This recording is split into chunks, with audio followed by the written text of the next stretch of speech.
5, 4, 3. Hi everyone, it's Jai452 back again inside the land of cosplay, rummaging around, seeing what we can find on Inside Cosplay. Joining me this week is my very special guests. Yes, that is correct. Guests. We have 2 people today.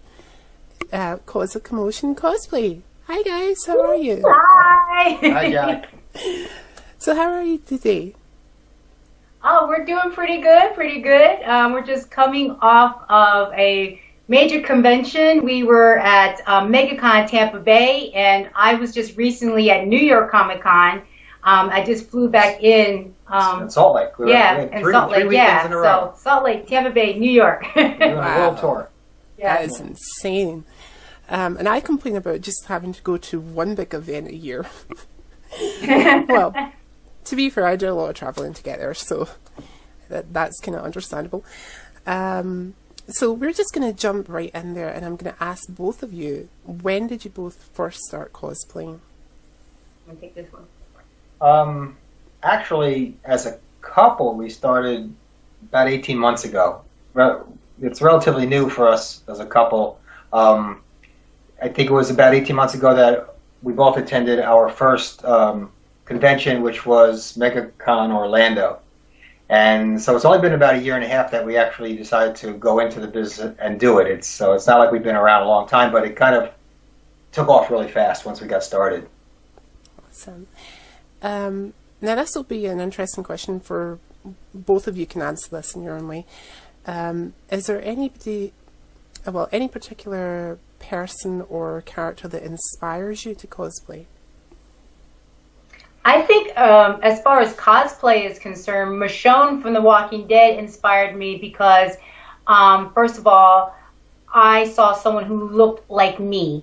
You know, as a person of color, it was important to find someone who I felt, you know, I could identify with. And then besides her appearance, spiritually, she's a strong warrior woman. And for me, I identify with that right away. So that's who inspired me initially. Yeah. And what about you? Yeah, I'm not. That's my inspiration. Oh. And what about yourself, Dean? Who inspires you to cosplay? Wasn't necessarily a character. My inspiration to cosplay was my wife. She was actually the person that got me to do the cosplay in the first place. So I can't point to any specific character in pop culture that I wanted to do the way she did with Michonne or with Fish Mooney, stuff like that. I just decided to sort of be the prop and find out what she wanted to do, and then I'll find what complements her, like doing like the Rick Grimes or the Penguin or something like that. So it really kind of centers more around what is Shellane going to do, and then I'll kind of add on to it once we figure it out. Awesome. So my question for you both now is, what has been the most challenging cosplay that you guys have done to date, both from an acting standpoint, because there is a little bit of acting involved in cosplay, whether it be how a character speaks, how they move, how they will interact with the general public, or even just how they pose, and what has been the most challenging cosplay to make to date that you guys have done. So let's start with the acting side first. Which one to date has been the most challenging for you guys? I know for myself, the most challenging one was probably Fish Mooney, because Fish Mooney, she does speak, but when she speaks, she's impeccable with her words, so she's precise, and there's a little bit of attitude, a little bit of sass, and I just had to kind of like study the way she spoke, study the way she stood, the way that she did certain nuances, you know, with her fingers, and that was probably for me the most challenging, acting-wise. Yeah, I think for me it's the Oswald Cobblepot, the Penguin character. I sort of had to go to a lot of trouble. I do a certain thing where I actually have to change the shape of my face, how I hold my chin, how I smile, how I push my cheeks up. It's a big character. He's a big character, so I have to be big, and I literally have to change my look and my face, and my walk too, and my stance. He's a little bit of a hunched forward type thing, and he has a very long chin, and I can push the chin out, and there's a challenge to stay in that character for 8 or 10 hours or more during a con. Certainly is. So what about from the making of a costume aspect to date? Which one has been the most challenging for you guys? I have the most challenging because when I'm Gamora, that's green, that's airbrush. So I went from using just water-based makeup to actually learning how to airbrush. Mm-hmm. And he purchased the airbrush machine because after watching me struggle with, couple of little systems here and there that I purchased, he was like, all right, I'm just going to go ahead and break down, buy you the whole airbrush. But then it's like, how do I use it? So I had to really go through different, I consulted with different makeup artists, some YouTube tutorials, and even now, every time I do Gamora's makeup, I discover something different, as far as making myself look as screen accurate as possible. And it's about a 2.5 hour process. What about yourself, Dean? Is there any particular cosplay that stuck out for you as very, very challenging to date? Most of them have been easy, although I will say doing my Rick Grimes character from The Walking Dead, there's a lot of blood. And it was really hard to kind of get it looking right. Not so much on my face, that's actually fairly simple, but getting the actual uniform that I'm wearing. I usually wear his sheriff's uniform when I do the Rick Grimes stuff. It's kind of a season 1 and season 2 type thing, season 1 type thing. Getting the blood right is hard, and making it look authentic, and the dirt and the grime and the sweat that has to go on there. A lot of coffee grinds and tea stains and stuff like that on there. So there's a little bit of work involved with that to make it look I didn't try. That's the toughest part, I think, for that one. The rest of it actually fairly easy, but this one, that's the one I got to work on the most when I do it. And if I may add, Jai, the reason why it's difficult for Dean's Rick Grimes character, the shirt itself, to make it look like blood and not painted on blood is because he's using an actual police officer's shirt, and they're actually treated to resist sweat, to resist blood, because we don't want that seeping onto them, and possibly getting them infected. So it's hard to make that look realistic. Mm-hmm. So it's definitely a process. Yeah. I'm just going to add on your Gamora one. I have a friend who's over in the States that did James Cameron's Avatar, so the Na'vi character, and he did it at one point without the aid of an airbrush. Now, you were mentioning with an airbrush it takes roughly about 3 hours to be in full makeup. Mm-hmm. I think he said that he managed to wake up at 9 a.m. that morning. The con wasn't till 11, and he didn't get there until about 12:30. Yeah, still, I believe it. Adding blue to him. Yeah. But I've seen the pictures of him as one of the Na'vi, and it is absolutely amazing what he was able to do. I would love to be able to do that kind of thing, but I don't think I have the talent for that right now. And here's another challenge. When it comes time to cleaning that, when you're at hotels, they have those nice, beautiful white towels that aren't white by the time. So I'm contemplating bringing my own towels because I don't want us to be charged for towels because I permanently ruined them with all the paint. Yeah, we destroy a lot of towels. Yeah. The one thing, I'll give you guys a little bit of backstory on myself here. My mother used to work in a hotel, and she was the head cleaner.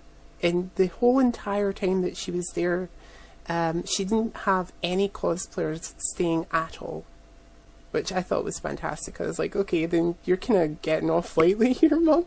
Yes. Her last day on the job at that particular location, she had 4 or 5 cosplayers staying in the hotel. And let's just say she wasn't happy when she came home that day. I think the term colourful language could be used. But I can remember, I remember holding out one of the towels because she used to bring them home to really steam clean them and all the rest. I remember lifting up one of the towels. It was black, purple, grey, and a little bit of some other colour. And she told me this towel used to be white. Yes. Yeah. I just kind of looked at her like, you're lying. You're completely lying there. Okay, so my next question for you is very similar to the last one. In your opinions, what is the most difficult cosplay character or creature to cosplay as, both from the making of the costume, the acting side, and let's apply it to both yourselves and maybe other people that have said to you, do you think I should do this cosplay? So let's start with yourself and what you think is the most difficult character or thing to cosplay as. Well, for me, both Michonne and Gamora, and it kind of explains why I look the way I look right now, is I actually take sword classes, Mm-hmm. and that is what adds that little extra piece of authenticity, not just in holding the sword, but in my poses as both characters. And even though, you know, Michonne uses a katana and Gamora uses another type of weapon, it's still it's a light sword as opposed to a broadsword like Wonder Woman. Every sword is different, and so you have to bring that authenticity across in your poses, in your, you know, just the actual using, you know, when you go into your swordsmanship. And that is something that it's been a blessing, but also a curse, because when I leave there, I'm like, oh, I'm so tired. But I love it. Lots of fun. Awesome. And yourself, Dean? Is there any particular cosplay character or creature that stands out as being very difficult for you to do?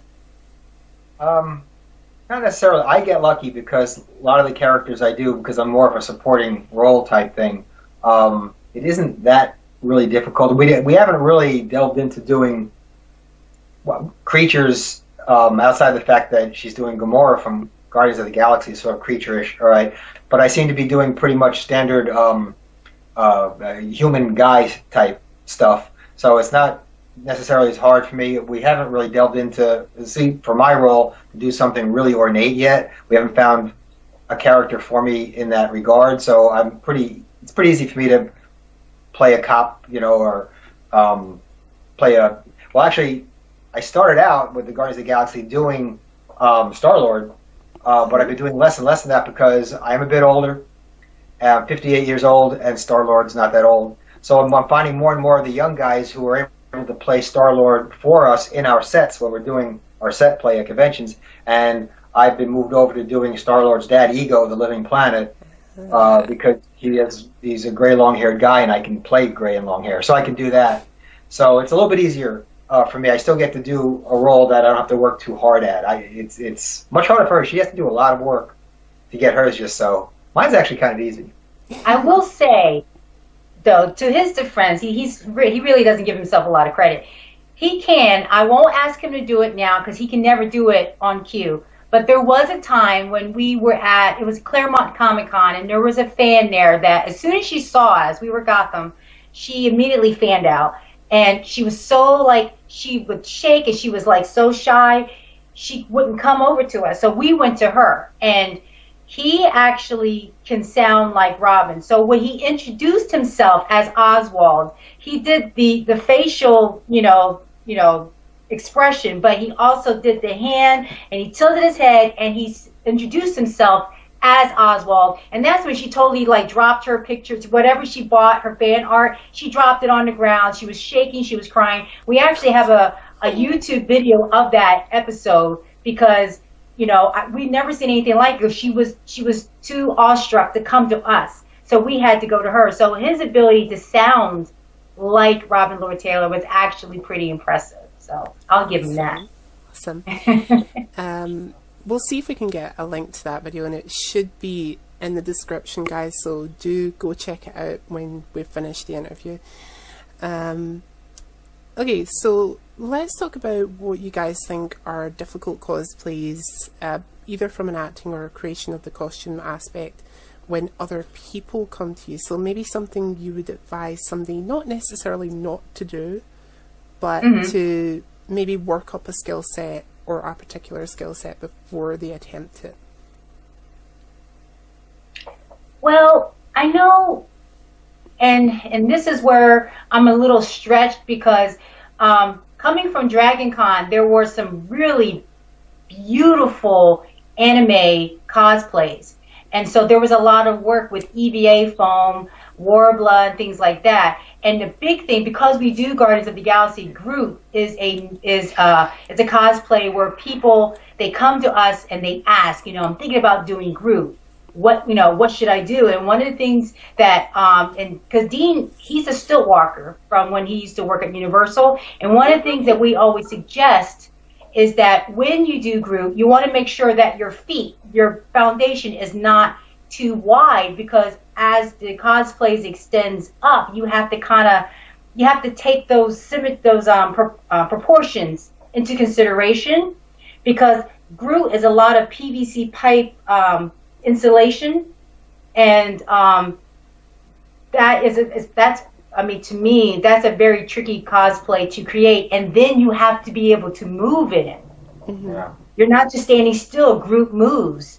So that is a cosplay that we definitely give a lot of, precaution, and we have several other cosplayers that we automatically have them consult with those cosplayers, because neither one of us cosplays Groot, but we know some people whose craftsmanship we would definitely recommend for them to consult with.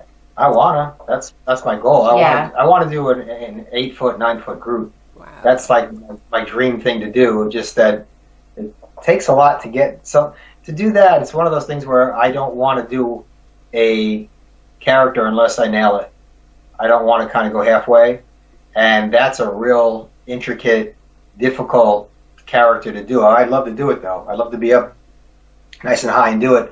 But it's one of those things. If I can do it, I can do it right. I'll do it. Otherwise, I have to defer to the guys who are a little bit better at it than me. And it's a hot cosplay because they're all hot cosplay. It's a hot cosplay because the foundation of that suit is actually like not compression, but like a performance type, like that dry wick material that Under Armour has. It's kind of like not thermal underwear, but it's the real tight compression fit top and bottom, and then the PVC piping actually goes over that, and then you're wearing a headdress, you're wearing a mask. It's a very hot, warm cosplay.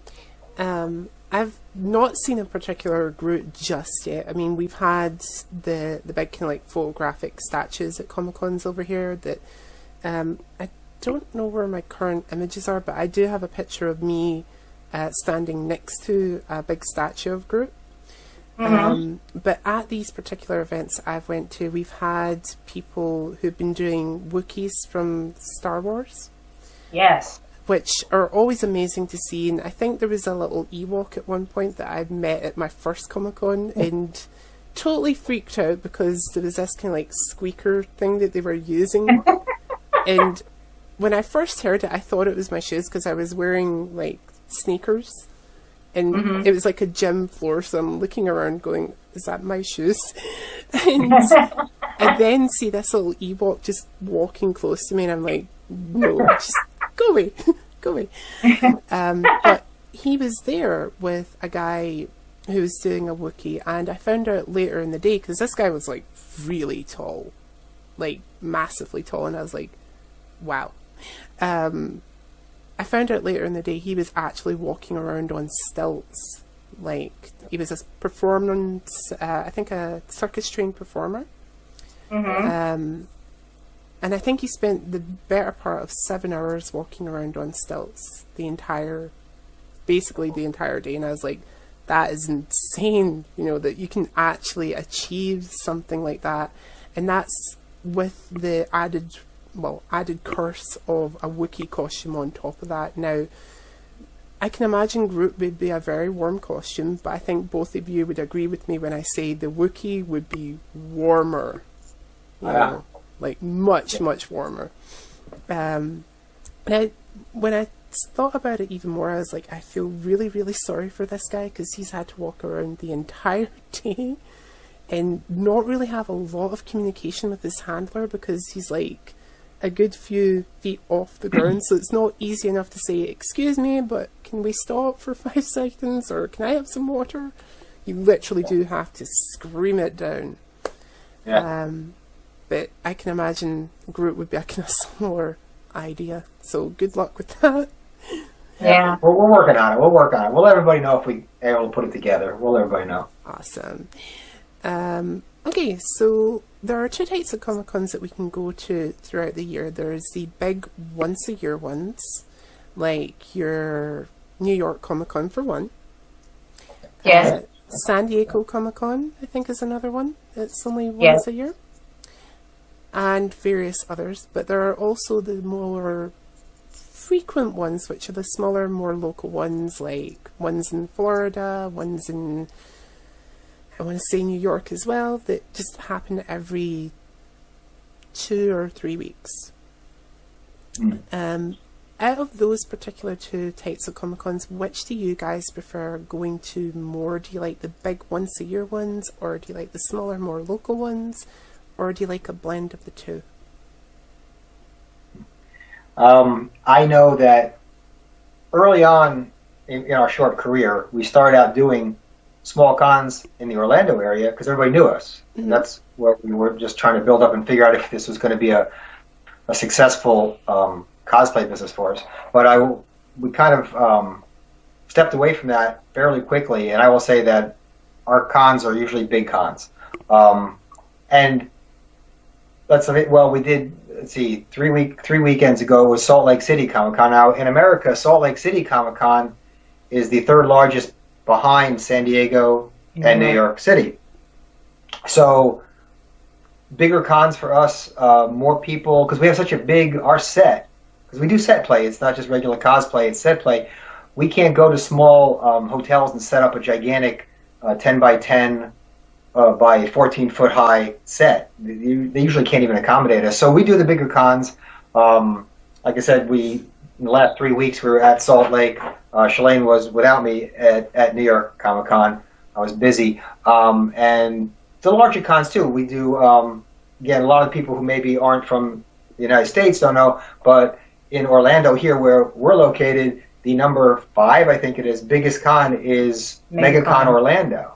So we have in our own backyard, we're doing, and also one of the top 10 is MegaCon Tampa Bay. And Tampa Bay here in Florida is about an hour away from Orlando. We just finished that a couple weekends ago. So we're doing, most of the cons that we're doing are going to be in the top 10 or top 20, at least in America, as far as size. And we find that we do a lot better. We can see a lot more of our fans like that. We have fans all over the place.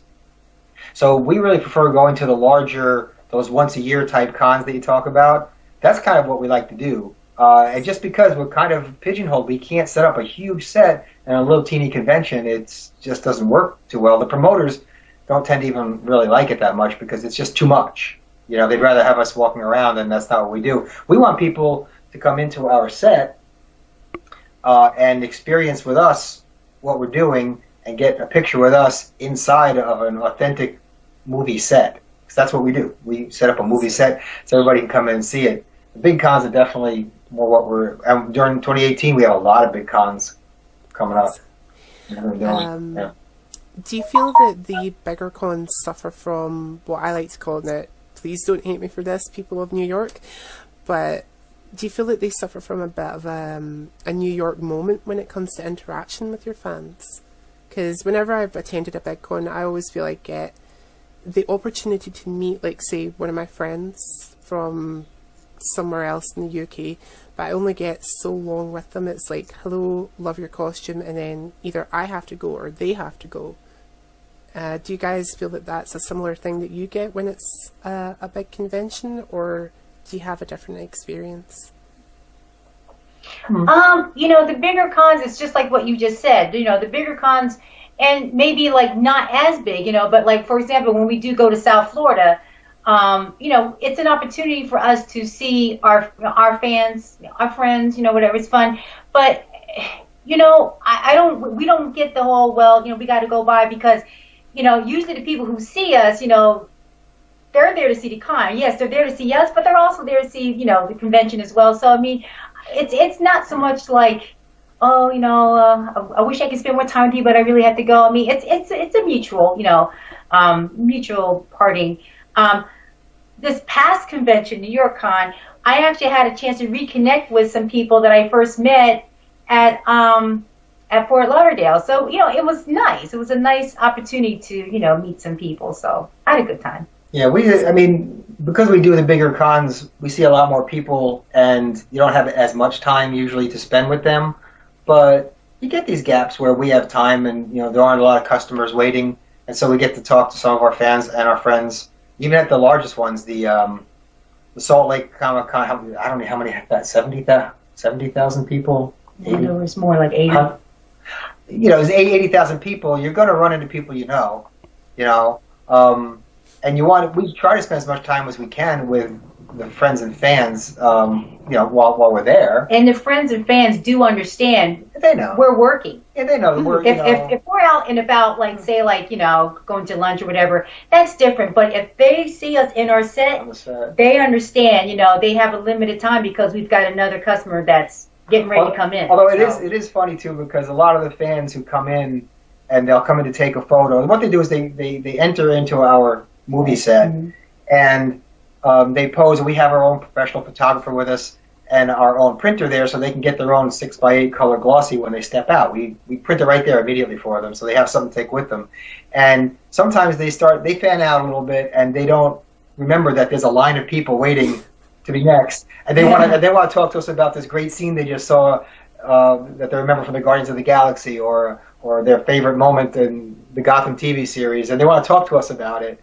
And you have to time it. You have to find the right time to say, we thank you so much, and there are 12 more people waiting, kind of thing. So it does happen, and you have to be sensitive to the fact that it's really exciting for them. Mm-hmm. They're here, and they're in this ornate set, and they're feeling like a movie star because the lights are on them and the cameras, people, our photographers taking pictures of them. This is their moment. So I want them to have a moment with us, because we're not just selling the picture, we're selling an experience to be with your favorite characters in this set. But sometimes they get a little chatty, and they want to keep going. And I bless them, we love them. But sometimes you have to, we got people. But our photographers, she's pretty good about monitoring the time, because then she'll kind of like, okay, we have another family, so she polites and escorts them out. And I will say, I have gotten pretty good with. She stays mostly in the set, because everybody wants a picture of her because it's so ornate. I can leave the set a little bit, so I'll step outside the set where we have a line and kind of stall while we're waiting for the next picture to be processed, because it takes a minute or two for the picture to be processed before I can let the next people into our set. So I'll go work the crowd. I'll go on the line and, hey, where's everybody from? And talk to them for a little while to kind of stall, because the minute seems like a long time when you're waiting. So I don't want people to feel like we're ignoring them. So I'll kind of walk up and down the line and talk to everybody in line and say, hey, you're next, and where you all from, and you having fun today, kind of thing, and just kind of do the small talk thing until we can get them back inside the set so they can get what they came for. So it's a balance. It's fun. Everybody's so nice about it. I totally get where your camera person is coming from, because I'm of a similar mind when doing a recording. I'm always processing in my head, like, okay, what's getting done next, when how long are they going to speak on that? And because I work with a very wide range of people, I know the talkers from the non-talkers, so I'm always trying to like move the talkers on, because like the talkers will keep going and going and going, and before you know where you are, you're like 4 hours down the line, and you're like 4 hours down the line, we need to wrap this up. So I can understand where your photographer would be coming from if they were going like this, like, come on guys, time is money. But it is part of a process, and it's a good thing that you guys get the opportunity to interact with your fans like that on such a great level, and you're able to create something special that they can appreciate, and then come away from one day and be like, oh, I remember when I met Fishmini, or I remember when I was part of a Guardians of the Galaxy set. So thank you guys for that. So my next question for you, when you've been going to these particular events, what is the one thing that you're most excited for? And the one thing that you either used to find most nerve-wracking or still kind of do find most nerve-wracking? So let's start with the one thing that you are most excited for going to the events.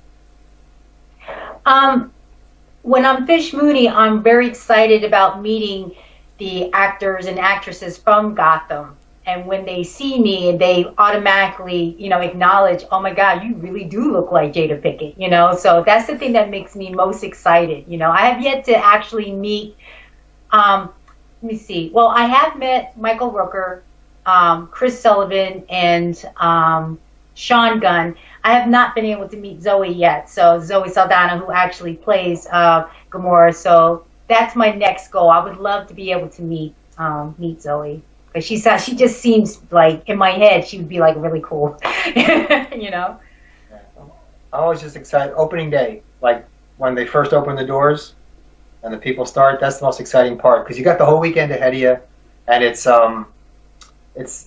like anything. It's like being on Broadway for a second. There's a big flourish, a big event here. Everybody's pouring in. And then you settle down as the days go by. It's a 2 or 3 day con, or sometimes a 4 day con. The excitement wears down a little bit, and you get down to business. But we get excited just for that when they open the doors first, and there's a rush of people and they come in, wow. And they come by. And all of a sudden, they all start mulling around, and then it sort of like morphs into a line. Like the line sort of organically creates itself. And everybody gets excited, and the opening. The first 2 hours of a con are exciting. It's fun. Everybody's just there. They're all in your face, I love meeting the pint-sized Gamoras. It's like my baby. Yeah, there's a lot of children, a lot of little girls dressed up like her characters that she does. And come on this one, because she is like out of the scene. That's good. In the frame. And there you are. There we go. That's better. And when the little kids come in, she gets all excited because we'll see a little green girl with purple hair. I've actually got a really good story to share with you guys about kids, but I'm kind of saving it for the section of the interview where I'm going to be talking about different age groups within cosplay. So the still part of that question, is there anything that you guys find really nerve-wracking, or either used to find really nerve-wracking about doing these events?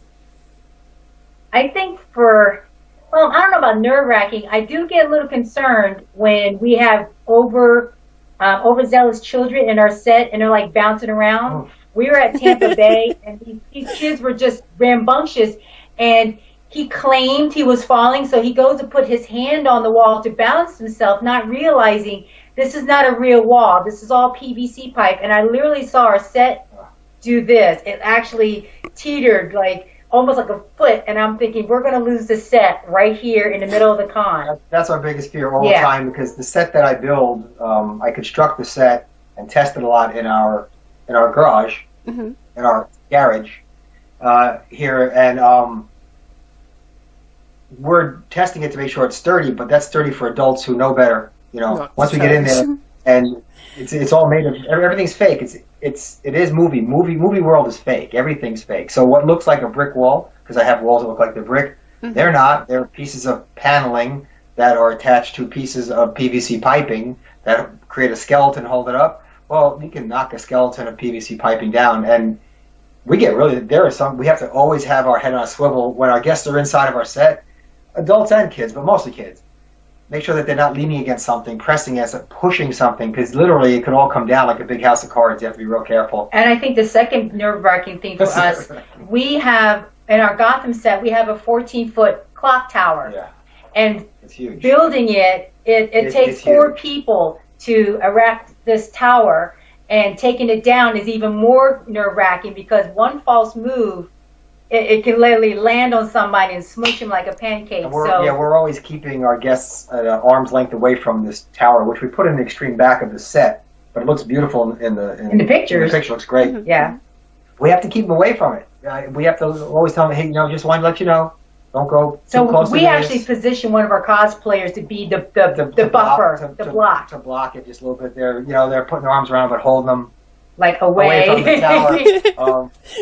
So that is a fear all the time. We're constantly, or the entire con, watching, and also watching guests from the outside, because people come from the outside and see what looks like a very heavy construction mock-up of the Arkham. It looks like wrought iron of the Arkham Asylum. Yeah, it looks like it's a wrought iron fence around the Arkham Asylum. So even outside people who aren't even involved with what we're doing will lean against it or something like that, and all of a sudden you see the whole thing shake, and we have to kind of rush out. No. But everybody assumes it's really solid, and it is a movie prop. Mm-hmm. You know, yeah. I remember being part of a musical production society, and we had very big sets coming on stage. You know, like obviously when you're working on the theatre, you do get very big sets. And I remember our producer came to me at one point and said, "How do you feel about having, I think it was 25 kids on our next production?" And I'm like, what's our next production? It was like Annie or Oliver or something like that. And I was like, okay, are the children vital? You know, like, do we have to have them? Yeah. And she's like, yeah, they're kind of vital to this story. And I'm like, well, can we not have any big sets? Because I know what children are like. I know they will put their hands through the set. And we're hiring these sets out, and they're not cheap when you hire sets. They're very expensive. But like you guys are saying, you really do have to have your head on a swivel when working with children with big sets around about them. I would not advise anyone to just don't do it. If you have a big set, don't have children. Yeah. And sometimes too, we have we have our fan base is wide in demographic and diversity and so forth, and we do occasionally have our fans that are in chairs, in the wheelchair people, or in crutches or canes. So we have to make sure that the accommodation is there so they can come inside. You know, so it's always different. Every con is different. You know, every guest is different. You know, I did build the opening.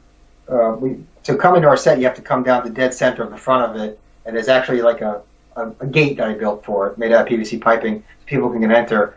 Well, I had to make it wide enough to accommodate a wheelchair, because people want to come in. I get it, you know. So it's just literally like within inches. I mean, they just like, as long as they get them to come straight in, turn around, and come straight out, we're good. So yeah, there's a lot of engineering involved to get it so that it's a comfortable experience, you know, for anybody who wants to come in. And we've had some tall guests come in also, whether it's stilt or not. So they have to duck, because there's like a pipe, so they have to duck and then come under. So our threshold, I made a very solid threshold, so you're gonna kind of come under. Yeah, it's tricky. You got to be able to think of every angle of every person who could possibly walk in there. Yeah. Awesome. Okay, so my next question, while you guys have been at the Comic-Cons and various other cosplay conventions, have you taken part in the cosplay competitions? I have, yeah. I've done two. It's a thin line, because how can I say? And I understand in cosplay the focus is more on the build, on the costumes, on the wings, on the horns and stuff like that. And my character, I'm more into it. I don't like to use this word, but I'm more of a look-alike, as opposed to cosplay. I'm not a personator, and this is, it's just a thin line, you know, because it's, like my Fish Mooney, yes, I look just like her. I have a screen accurate Fish Mooney that I wear from season 3, and then I have something that is an interpretation.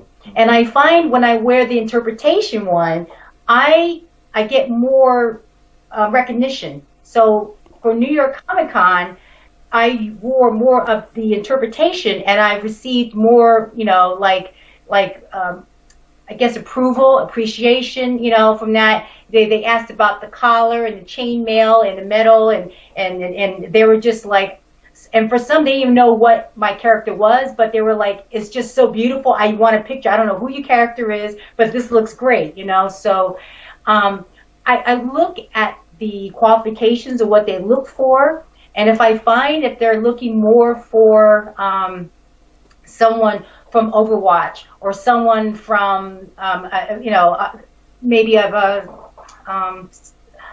like Star Wars, or if there's something up more of the build up, I can't compete in that, because that's not what we do. And normally we don't. if we're visiting a convention, if we're going to a con and we're not working, we didn't bring our set, we're not guests, stuff that we may sometimes, not even then, not anymore. Yeah. Early on in our career, we would go do a contest. And we still might. I mean, if there's like a TV genre, you know, a group genre, something Right. like that, we might. We you know, might, it just but- depends on the category. Yeah, but if we're working, if we're a guest at the con, no, we don't. Yeah. We're paid professionals at that point. It's not for us to be in the contest. The contest is for the people that are at the convention. So we're not going to do it. So if our set is set up, no matter what the genre is, we're not going to be. We don't participate in the costume contest. So the only rare times you'll see us do it is if we're just walking around like regular people. We paid to get in, and we're going to go do it, and we feel like it's going to be our genre that we want to do. We might delve in, but I think you kind of graduate to a certain point where when you're working the con, they can come see us in the set. They don't want to see us up on stage. We don't really want to. We want to leave that to the people who came to the convention. They want to show their stuff off and show their builds and stuff like that. And again, we're more into screen accuracy and things like that, where we're not necessarily building everything we do. We're buying things at secondhand stores and wigs and stuff like that. We're not making our own stuff. We want to look like the characters, and we're getting paid to be at that con. So certainly they don't want us on stage there. So you won't see us doing a whole lot of contests in the future. It's just one of the. But when we first started, the very first time we went to one, we just went to a large comic book store here that had it, and I wasn't even involved in it. I was just there with my camera. But Shellane did it, and she won. The very first one. I was shocked. And then we went to. We just went to another small con shortly after that, and she won again. Well, we won. We did it together, and this kind of happened quickly, and then we stopped doing it. So when you guys won these particular events, what was running through your head when they called your name? Holy crap! No, I'm kidding. We won, you know. I mean, it's like when you're up there, it's funny because when you're up there, because they tell you, like when we did Florida SuperCon, now mind we didn't win that one, but it was fun, you know. Right before you go on stage, they tell you, okay, you've got 3 points to hit, and at each point you're going to do a pose. So, you know, backstage we're like, okay, we're going to do this, we're going to do this, and we're going to do this. And, you know, it was funny because we didn't do it exactly the way that we rehearsed, but it actually came out better, you know. And it's just, you know, we had fun doing it, you know. Yeah, it was fun doing it, but like I said, that's really not. It's a situation where when you're at a convention, you're working, and you're a guest at the convention, and you're one of the players there. Then those kind of contests are hands off. There's no sense in us being in it. We want the guests to do it, and that's what they're there for. So I try to. We really don't have much interest in doing that when we're working the con. It's just not. It's not a thing. It was fun for the first couple times we did it, and we kind of won. But we were doing it. That was before we were actually doing it as a business. We were just going to conventions. So, yeah, it's, you know. Have you guys ever been asked to be judges for a cosplay competition, or as we call them over here in the UK, we call them cosplay masquerades? Cosplay masquerades. I like that. we haven't been asked to do a cosplay competition. Okay. But we have been judges. Yeah, we have been judges. It was at a different, you know. At an air guitar competition. Yeah. And someone had seen us at Orlando MegaCon, and we were doing our Michonne and Rick Grimes. Mm-hmm. They saw us and they liked us. They contacted us through social media and said, look, we're looking for judges who will judge people in costume, and it's for an air guitar contest, and the winner will go to Helsinki, Finland, to compete for the United States. And world national. It was like a world international competition for air guitar. Yeah, and it just so happened to be here in the Orlando area that they were doing the American version of it. And we got to be judges for the air guitar contest. It was hilarious.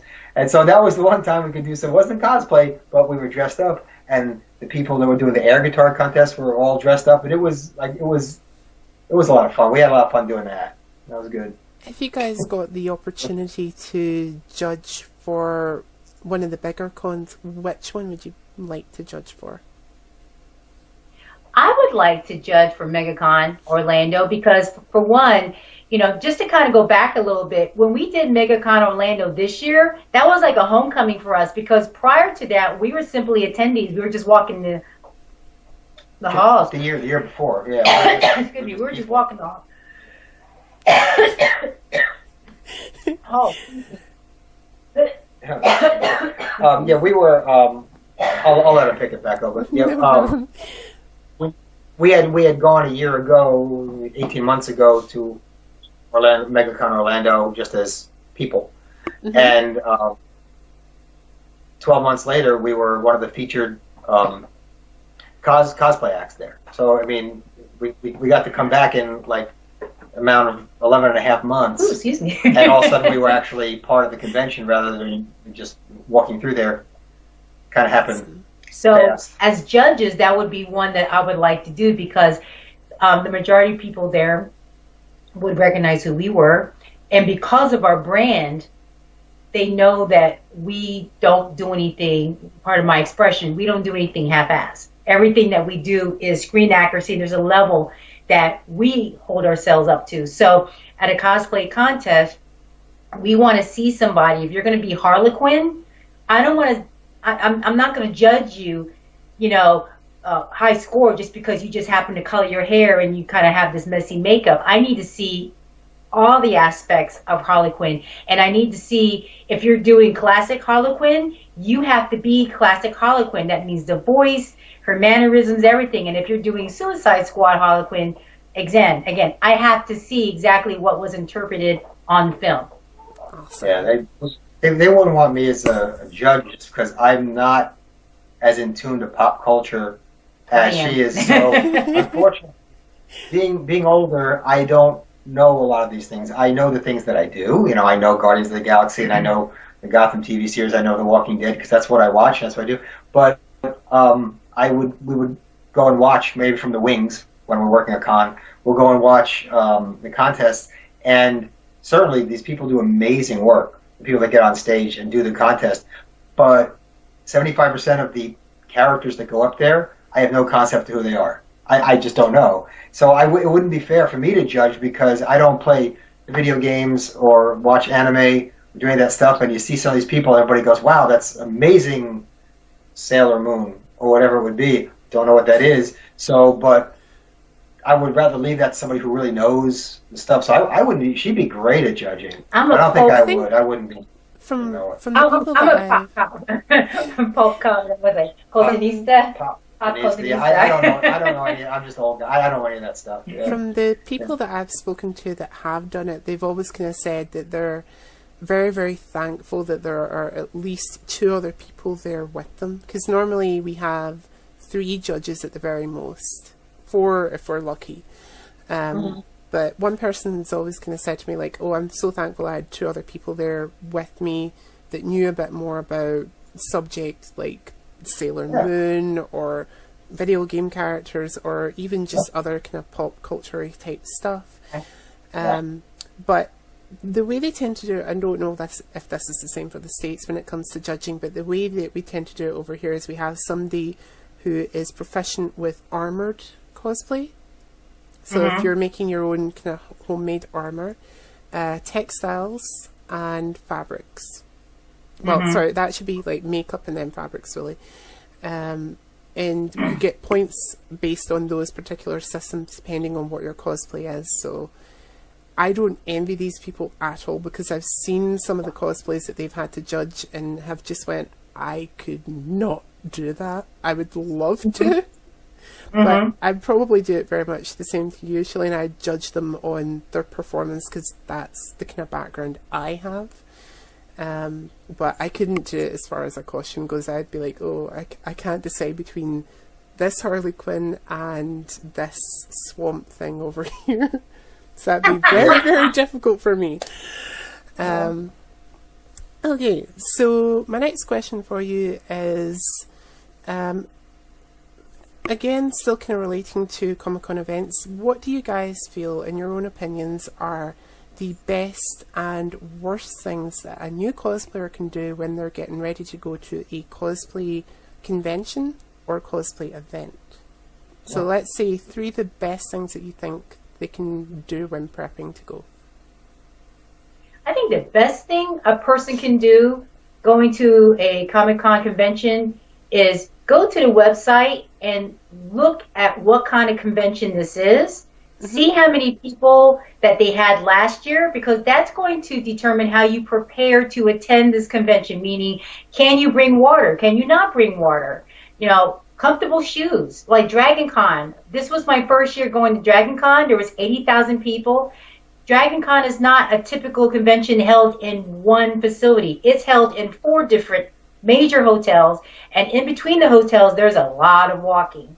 So you have to make sure that depending on what your cosplay is it going to be weather friendly? Dragon Con is in Atlanta, typically in the middle of summer. You really don't want to wear a Wookiee cosplay because you're going to die of heat.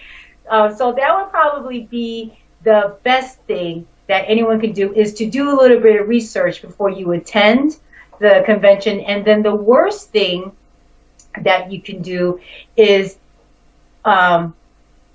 put your own boundary on a particular cosplay based on gender and demographic. You should be whatever it is that you want to be, whether you're a Black Wonder Woman, whether or not if you're a male Harlequin, you should be whatever it is that you want to be.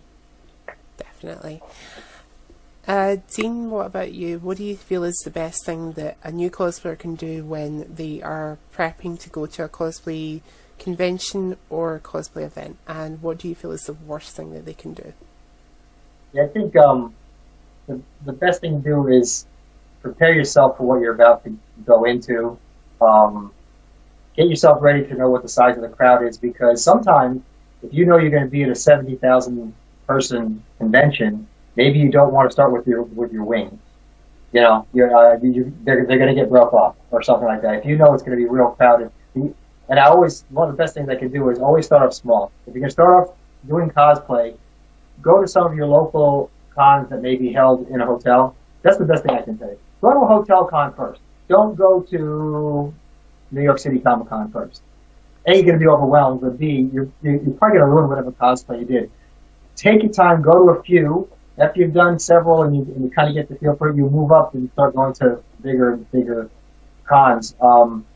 And as far as the worst thing you can do, probably the worst thing you can do is wear something that you haven't worn at home for a while first. Everybody thinks that they got it all figured out. They say, oh, I'm going to put this on and it's going to look great. And they look in the mirror, and that's as much as they did.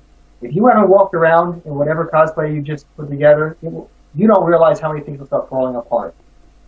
If you don't literally test your cosplay at home, and I'm not talking for 5 minutes, you may have to wear it the whole night. Walk around in it, sit in it, stand up in it, eat in it. How easy can you use the bathroom in it?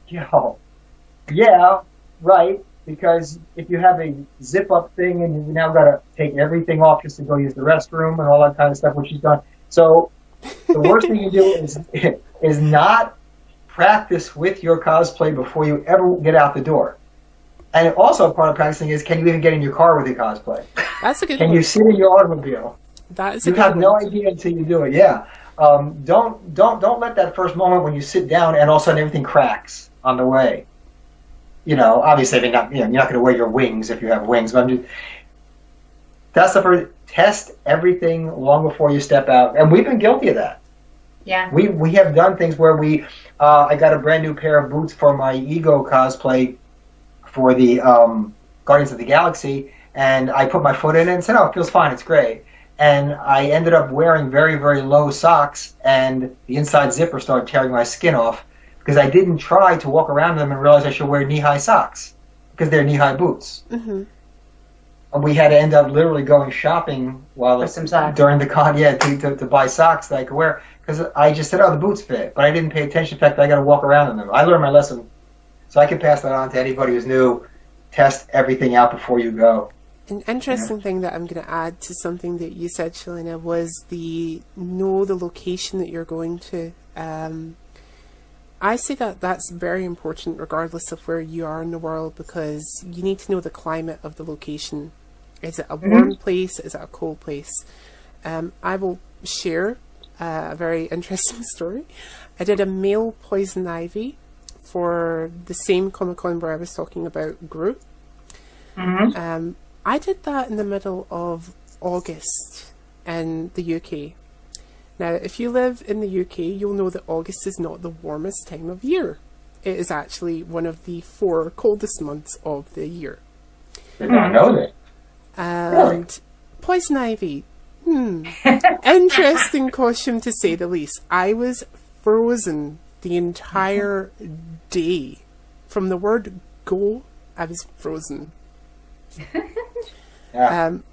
Other funny story, like on the same day, a friend of mine was doing a gender bent Spike from Buffy the Vampire Slayer.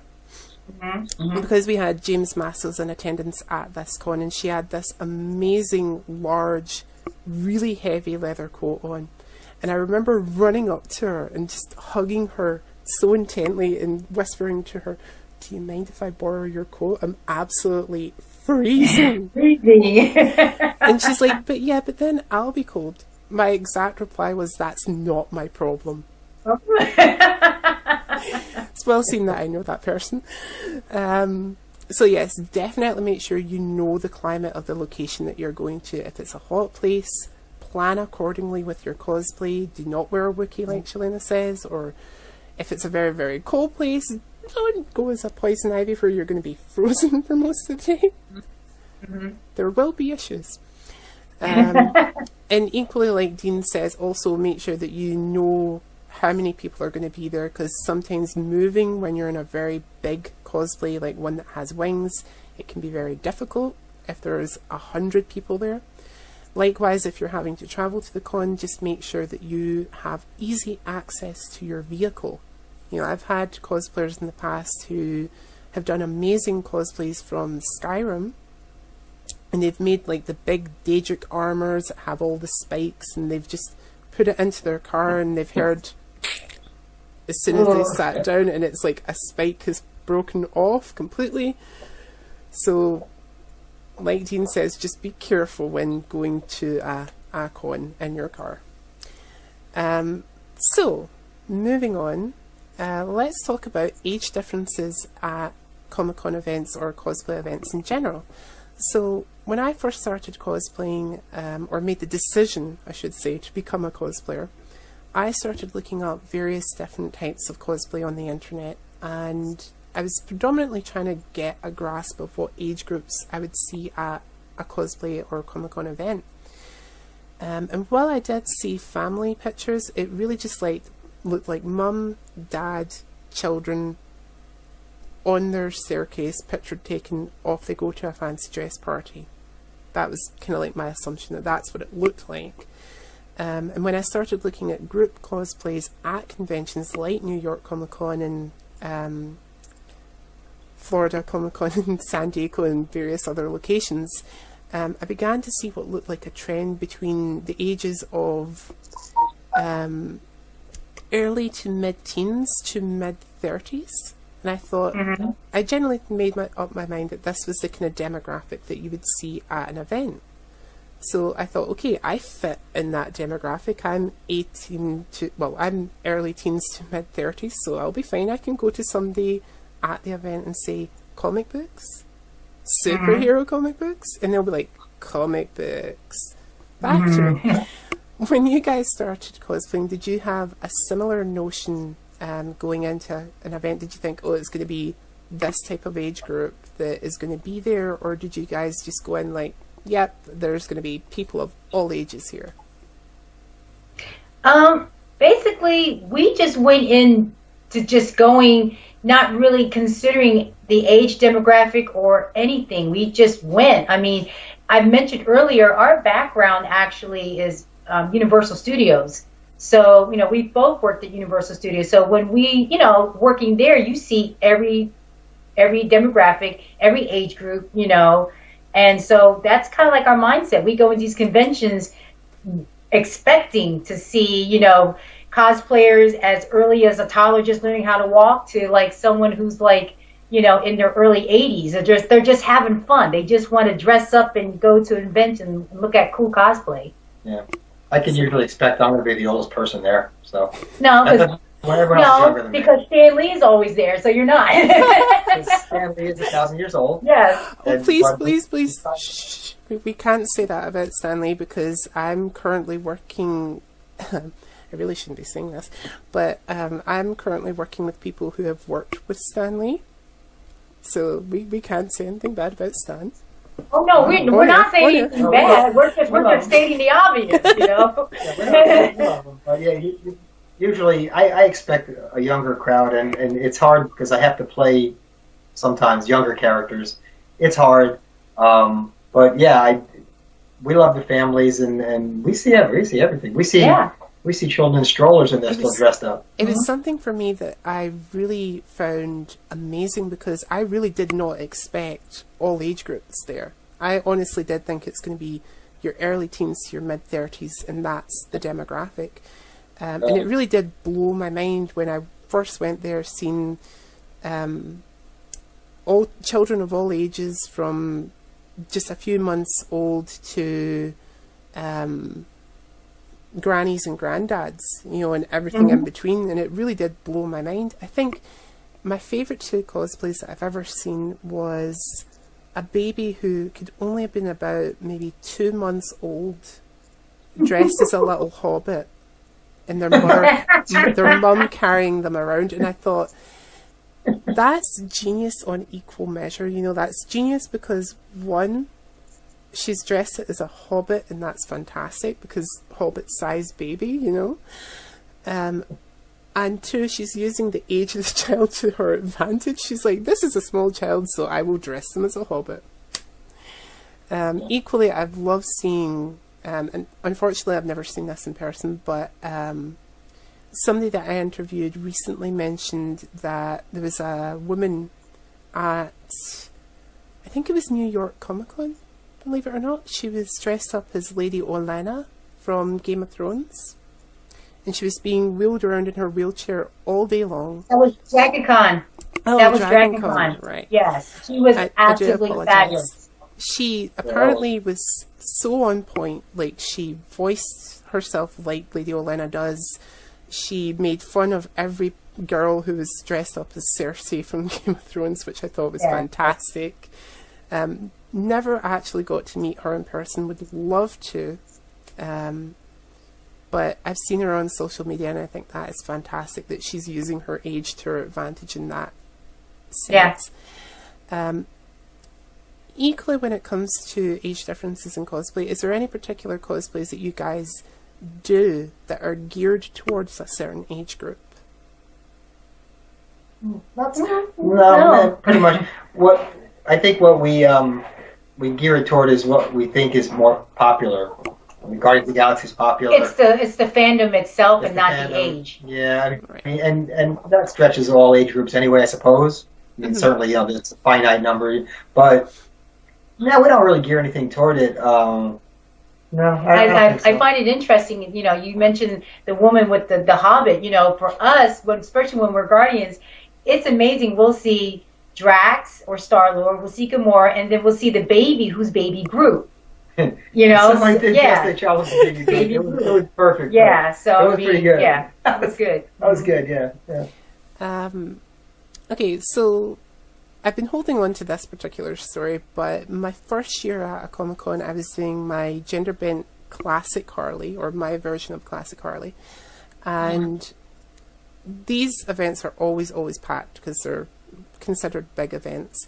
So I'm walking down one aisle of all the different stalls that are there. I passed, like, I don't know, maybe 4 Funko Pop like things. I think I've got an example of one here, like 4 stands of these guys. Oh yes. Yeah. So because that was the year that Funko Pop really just exploded, you know. So I passed like 4 of them already, and I was heading to my 5th. And I heard this massive cry coming from behind me, and it was like, Harley! And I just assumed, you know, okay, some child has found a female Harley somewhere behind me, and they're screaming for them. And I keep walking, you know, I just, you know, whatever, keep walking. And then the next thing I know, I feel this kind of like arms just wrapping around my lower body in this tight hug. And I just start kind of like freaking out, like, oh my God, what the hell is going on? And then I look down to see that this little kid has wrapped his arms right around me and is hugging me really, really tightly. So his dad is kind of like walking along, like really slowly, like, I've had enough. I want to go home. There's something on the TV I want to watch. And obviously says, do you mind if my son gets a picture with you? And I said, no, it's fine. So I posed with him, and as I'm getting up, because I bend down next to him to get the picture done, as I'm getting up, he takes me by the wrist and says, now you do me a favour. And I was like, oh crap, oh crap. I'm looking around, like panicked look at his father, and he says to me, if the Joker hurts you again, you tell Batman.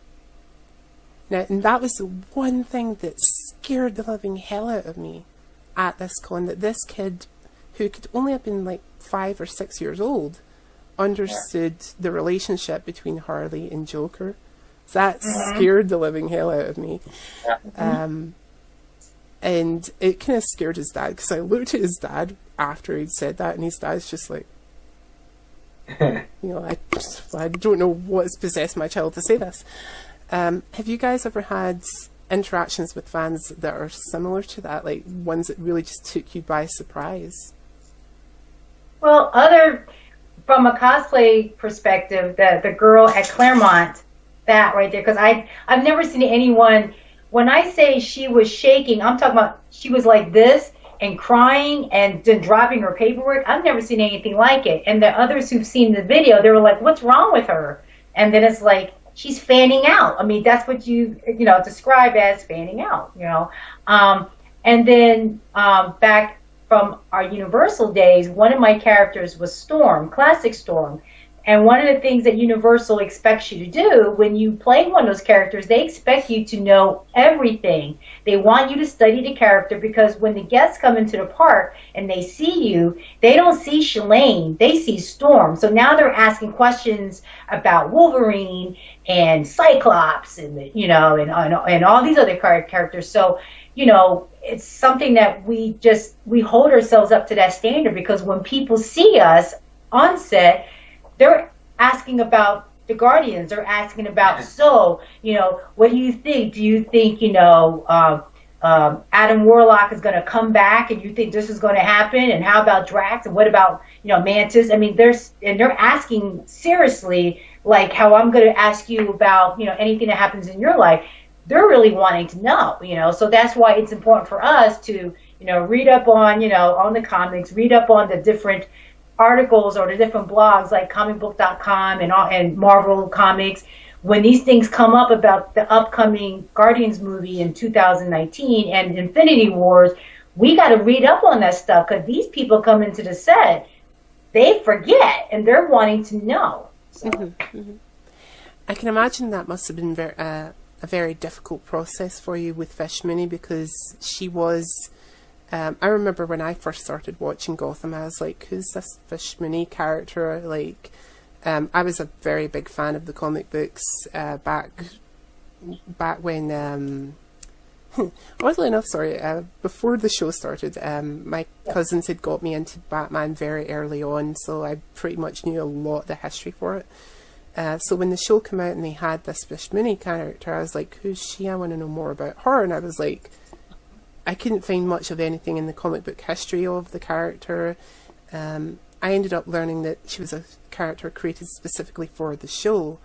So obviously that must have been something that was very difficult for you as well, moving into that character. And I'm guessing that it's still a hard progression, because we still don't really know much more about her beyond what the show tells us. Other than her real name is Mercedes, she actually, started out, working in the nightclub, scene, and, her introduction into the dark world of Gotham, and becoming a lady boss. She, was the one that she offered protection, and then she would, send her people out to the different, businesses. We will give you protection if you give us a certain amount of money.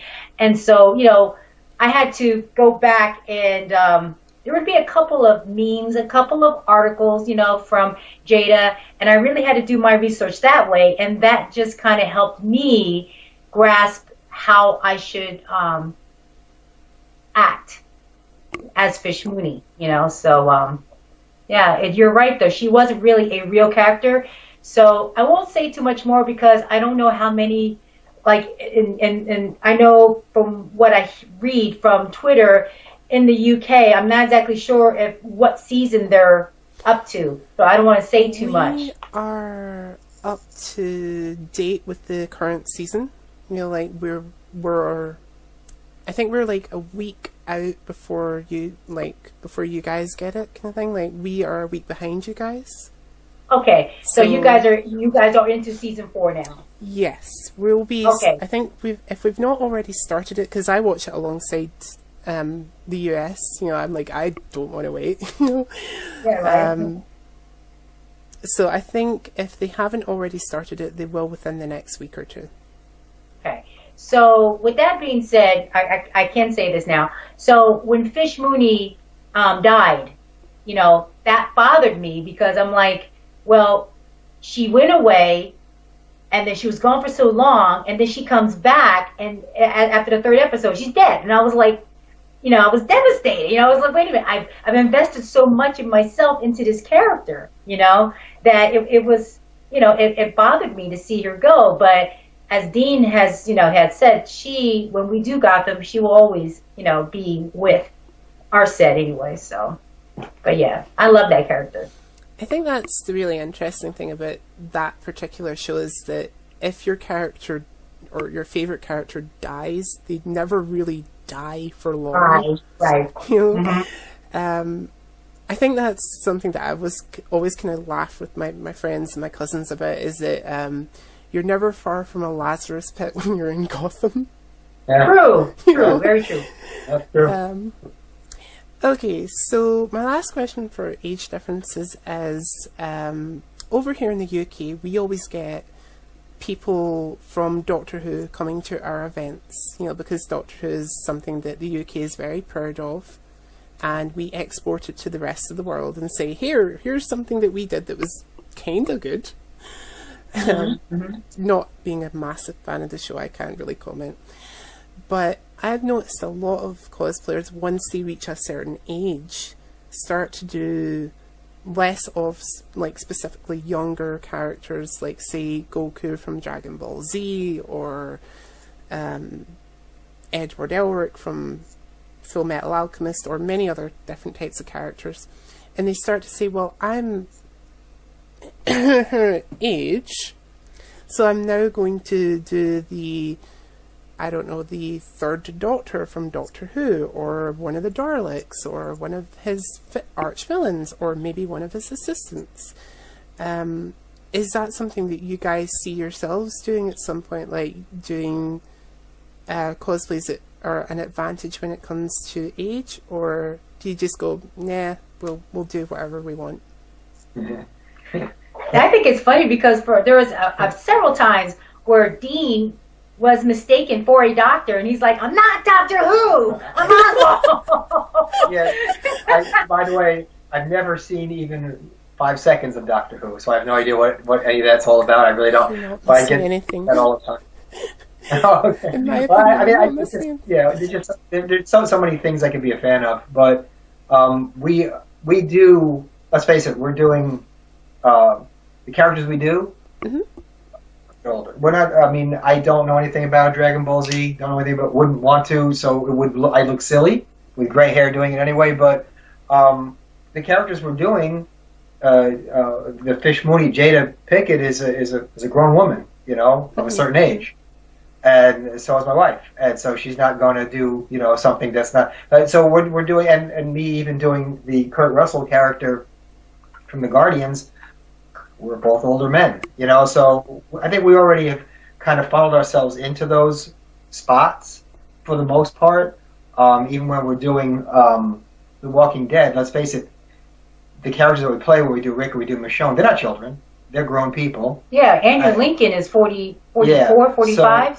So I mean, I find myself, you know, in my 50s, I'm doing characters in their late 30s and 40s, more 50s, and Kurt Russell in his 60s. But so I'm doing stuff that's somewhere in my demographic. She is as well, because she's doing grown women. We're not going to really do a lot of stuff where, I don't know, Stranger Things characters or something. We're grown people, so we're never going to really do that kind of stuff.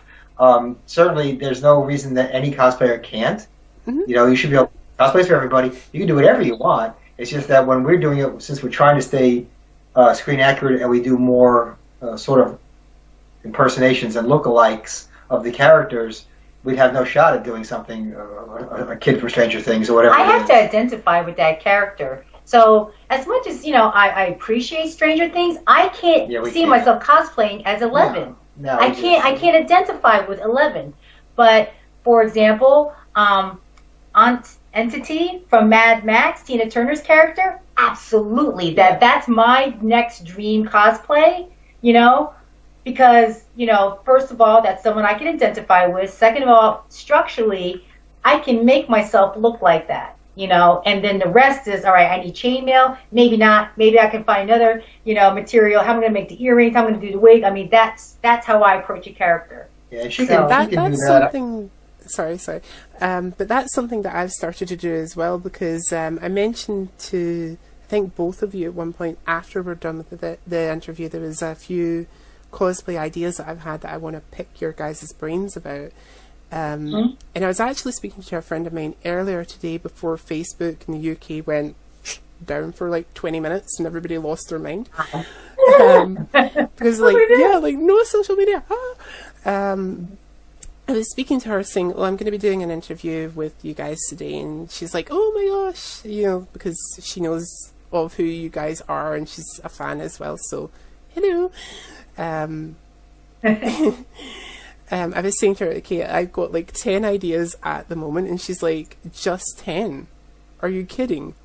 She's like, I have more ideas than I care to count right now. And I was like, damn, I need to think of more ideas, you know? So I did kind of pick up a few, not too many. I think it was like one more. So it's like 11 over the 10 initially. But when I was looking at some of them, I was starting to deconstruct what I would need to do. And there was a cosplay idea that I've had, like an original character. And I recently priced that. And that is the worst thing that I think you can do when you're thinking of an original character to do, is like, don't think the initial ending price, because that will deter you sometimes from doing the cosplay. Because when I priced this one, I think I was down £300 at just the initial kind of costing. I then had to work in the fact that I would need to learn leather working. Yeah. Because there's a little bit of leather working involved for a gauntlets that I would need to wear. But yeah, I kind of thought, oh my gosh, so that's a cosplay that I'm pitching to the back. You know, like maybe 2 or 3 years down the line, I'll maybe approach that. Mm-hmm. But yeah, that can be a bit of an interesting thing. So I'm going to move on to our next kind of categorized question. And I think what we'll do is we'll add your guys' set building in on this. Props. The bane of every cosplayer's existence. Props for me fall into 2 categories and then 3 subcategories. So your 2 categories are, it goes to a Comic-Con event and it goes to only a photo shoot. And then the 3 subcategories are, this prop is so large it's going to kill me. This prop is medium size, it's not going to kill me, but it will annoy me if I have to carry it around for 7 hours. Wow. And very lastly, this prop is nice and small, it fits in my pocket, bag, and I'm good to go. Obviously, depending on what cosplay you guys are doing, it will depend on the prop. But when you guys are going to a Comic-Con event, which out of the 3 sizes are you more liable to take with you? Well, for me, my and I'll use Michonne as a perfect example. My Michonne has her katana. I have a sheath that I can wear, and that's probably as big as I'll go. As Fish Mooney, when I first started Fish Mooney, I had my own interpretation of Fish Mooney, and my prop was a bat. I had an aluminum bat, but it was like a kid's baseball bat, so it wasn't big. But the problem was it was aluminum. So there were certain cons I was, they let me in because I was like, come on, look at me. Do I look like I'm going to hurt somebody? We always got it in, but you guys were pretty close. But like with Michonne, like I actually own 3 real katanas, but of course I can't bring that. That's what I would use for my photo shoot. Okay.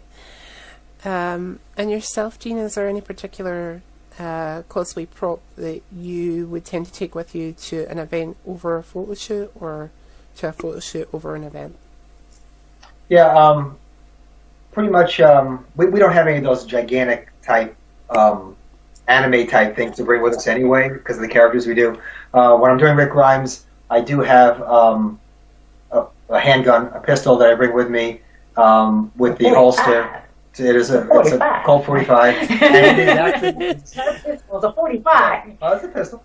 And it's very screen accurate, and even the holster that I have, if you ever watch, if you're a fan of the show, he actually cuts the bottom of his holster off by about 4 inches to accommodate the longer stock that his gun uses. So I've actually cut it to the exact amount of inches so it looks accurate. So I bring that.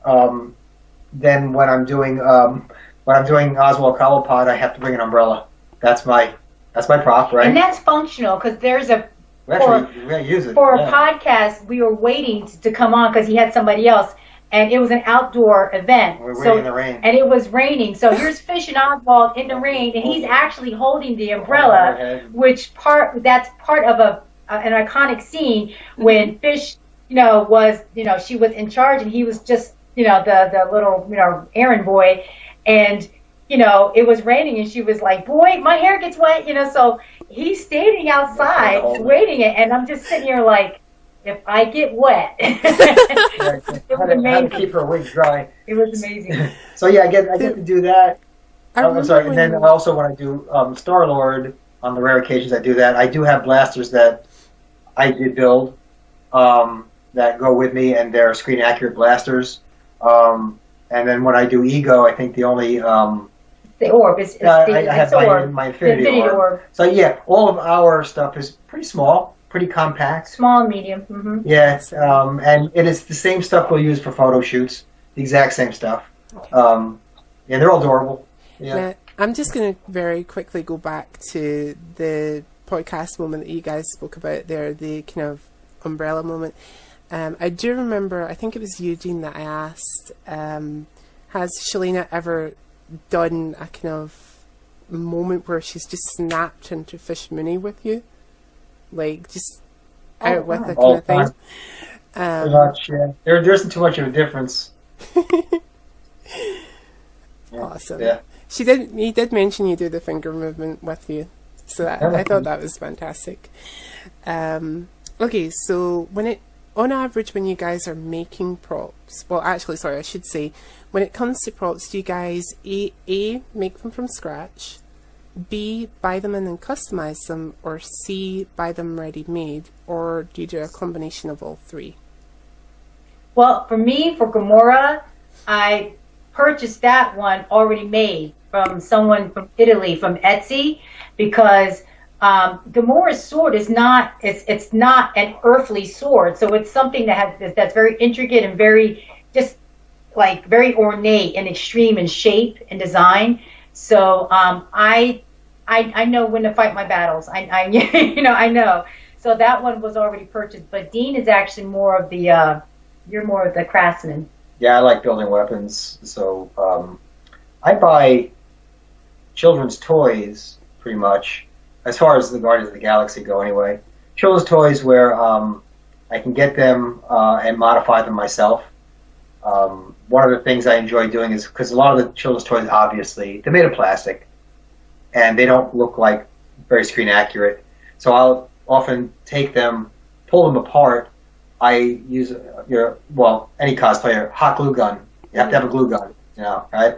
So I actually load it with scrap metal that I find in I have a workshop here in the house, and I will put nuts and bolts and all kinds of stuff, and I'll weigh it down so the actual piece feels more like an actual weapon instead of a piece of plastic. Yeah. It takes that hollow feeling out of it, and then I will paint it and modify it and give it some patina and battle-worn looks and things like that. So when the blaster is done, it doesn't look like a plastic toy, but an actual movie prop. That's kind of my thing. I like doing that. So as far as the Guardians of the Galaxy goes, I've built Star-Lord blasters. I've built the blaster gun that Rocket Raccoon uses. And it's a lot of work involved in it. It isn't just throw a coat of paint on it. It really is. It takes a lot of work to get it look like a battle-worn piece that would have been used in the movie. It literally looks like a movie prop. So I do a lot of that. And not only do we use that in our sets, but I'll actually make extra so that way we can sell them when we're at the conventions. Because we actually make the props so that the guests can hold the props and point at the camera when they're in with us. Well, they fall in love with them, and then I tell them, well, we sell them here too. So people actually purchase their own screen-accurate version of a blaster, stuff like that. Mm-hmm. Yeah. As far as the other things go, though, I buy an umbrella that looks like screen accurate, and I even with the handgun, the pistol that we use for our Rick Grimes for The Walking Dead, I picked it up on Amazon, and somebody already went to the trouble. They patinaed it. They did an amazing job at it. Had they not, I would have done it. But I got a really good piece that looks like it came right out of the movie. You may want to explain what patina is, because some people may not know what that. Yeah, exactly. Patina is kind of what happens. It's the aging process that happens to any kind of metal. It could be steel, iron, nickel-plated, silver, especially silver. As it gets older, the edges become darker and browner. The sheen and the shine kind of dissipates from it. It gets older, and it looks like it's been held and worn and used. And that's what patina is. And when you get a nice shiny prop gun, they come all bright, shiny, and looking silver-plated or nickel-plated.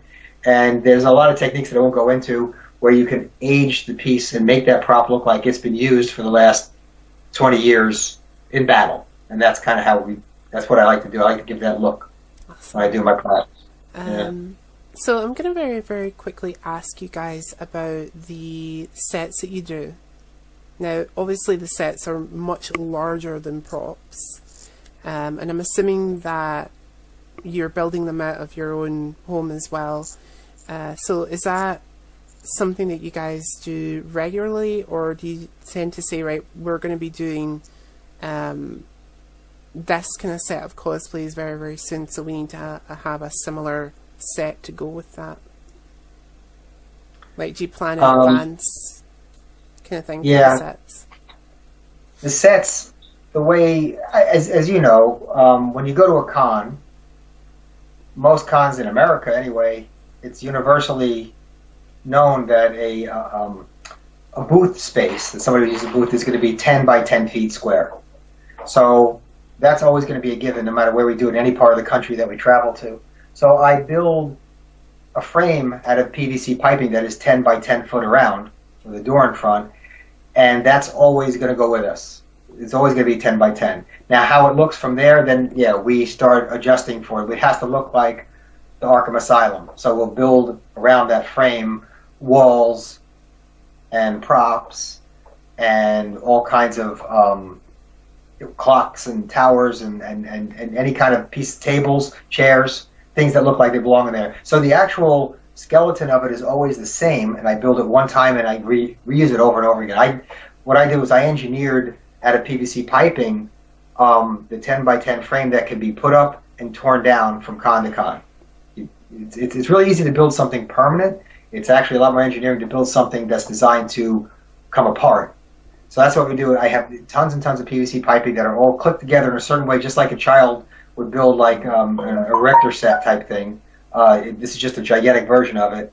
So then once we decide, we're going to do Guardians this next show, or we're going to do Gotham this next show, then we have, much like you see in the theater, you know how the theater has like a boneyard, right? You've got all kinds of stuff in there, and you've got I've got a set of just stuff that's for Gotham, a section that's just for Walking Dead, a section that's just for Guardians of the Galaxy, and then we take that and put it into our trailer. We have our own trailer that we travel with, and add it to the already existing frame that I just told you about. And so we put all the props and all the pieces for that particular set that we're doing, and whatever we decided we're going to do for that particular con. So it travels with us, and it changes, but we literally have sets in our garage that are just taken apart, broken down, sitting in a corner waiting to be used. And we just pluck out what we're going to use for that particular set. It's a process. It's a big process. Awesome. So I'm just going to grab something really, really quickly, if I can reach it. I hope I can. This is one of the props that I have been going completely insane making, or I did go completely insane making it. So obviously when making props it can be rather stressful, especially when you make it from scratch. And I will just bring this little guy up. So this is my little Jack-in-the-Box that I used for my most recent con. As you can see, it has its own like little baubles. Oh, okay. Yeah. And the back drawer, so that if I don't have the head sitting on top of the box, I can take it off and put it in there. And then the actual face itself. That's very nice. I like his face. So even though this is all very con friendly, you know, even though there's I think I'll just open it up here at the side and show you guys. As you can see, it is a normal cardboard box on the inside. So it is exactly con friendly. The only thing that would make it non-con friendly, if I can just pull one of them out right now, would be the hat pins that we use to secure the actual head to the box. But because that's inside the box, nobody's going to get at it. No, they wouldn't see that, and even if they did, they wouldn't stop me, you know. So I've had this one at a con and people loved it, and they were like, oh, can I hold it? Can I touch it? And I'm like, yeah. But the creation process of this particular prop drove me insane. Like, I had no idea how I was going to make it, much less the practicality of it, because I needed it to do certain things. So I did kind of go mad making this prop. I started speaking to it like it was an actual thing that was going to answer me back. I feel your pain. I understand. Yes. So that was my next question. Has there been a prop that you guys have made from scratch where you've started physically speaking to it like it's going to answer you back, and then have other people look at you like, you're insane. This is an inanimate object you're speaking to. Yeah. That's everything. I mean, everything from the gigantic sets that I'm trying to build, when I'm trying to engineer it. She knows I bang my head against the wall trying to figure out how am I going to engineer this, how am I going to make this 14-foot tower stand up, or whatever it is.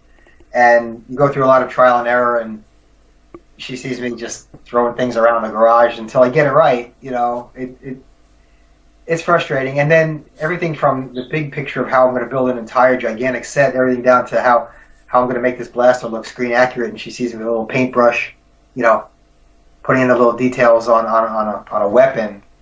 That can be just as frustrating as just trying to figure out how to build this gigantic set and make it look like something from the movie. But I feel your pain. I've yelled at many a prop. And that's when I walk into the garage and I see him yelling. I just turn around and leave. I'm like, it's not the right time to go in there. That's not her. Yeah, that's not her. I will come out. That's not in her wheelhouse. So my job is to do the props. That's what I do.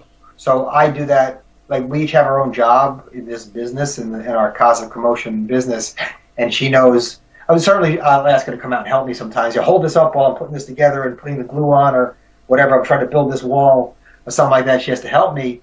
But as far as designing it all and actually doing the building, that's me. I got to do that. That's my stuff.